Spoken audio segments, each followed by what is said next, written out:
स्वातंत्र्यवीर सावरकरांवर प्रेम दाखवण्याचा प्रयत्न हे उद्धव ठाकरे आणि त्यांचे बगलबच्चे 22 तारखेला करणार आहेत असं संजय राजाराम राऊत म्हणतो. पण हे प्रेम दाखवण्या अगोदर ज्याच्याकडून हल्ली संजय राजाराम राऊतचा पगार येतोय त्या राहुल गांधीची परवानगी घेतली आहे का? ज्या इंडिया अलायन्सचा प्रमुख राष्ट्रीय पक्ष म्हणून तुम्ही काँग्रेसकडे पाहता, ज्या 10 जनपदकडे हात पसरवायला आणि चाटुगिरी करण्यासाठी 24 तास पडलेला असता, आणि त्या राहुल गांधीचे विचार, त्या राहुल गांधीचे सावरकरांबद्दलचे विचाराचा निषेधाचा ठराव तुम्ही तुमच्या त्या अधिवेशनात करणार आहात का?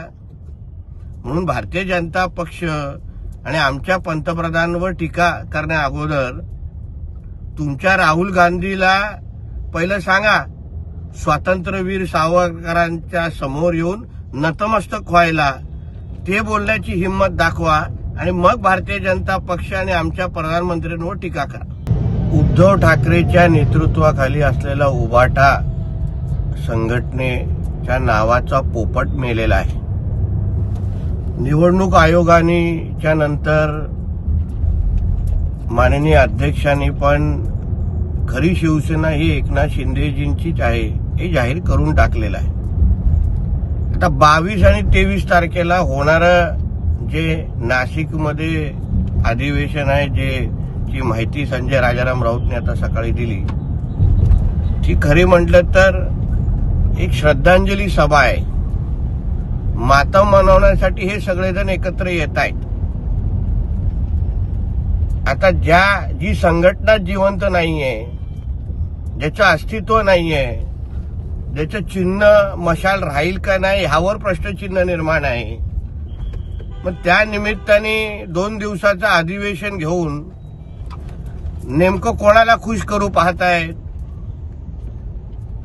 म्हणून ह्या 2 दिवसाच्या अधिवेशनाकडे कोणी ढुंकूनही पाहणार नाही.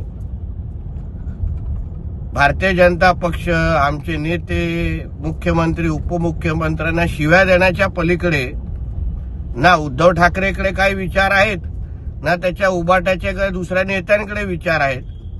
म्हणून ह्या मातम सभेकडे, या श्रद्धांजली सभेकडे कोणी ढुंकूनही पाहणार नाही असा माझा ठाम विश्वास आहे.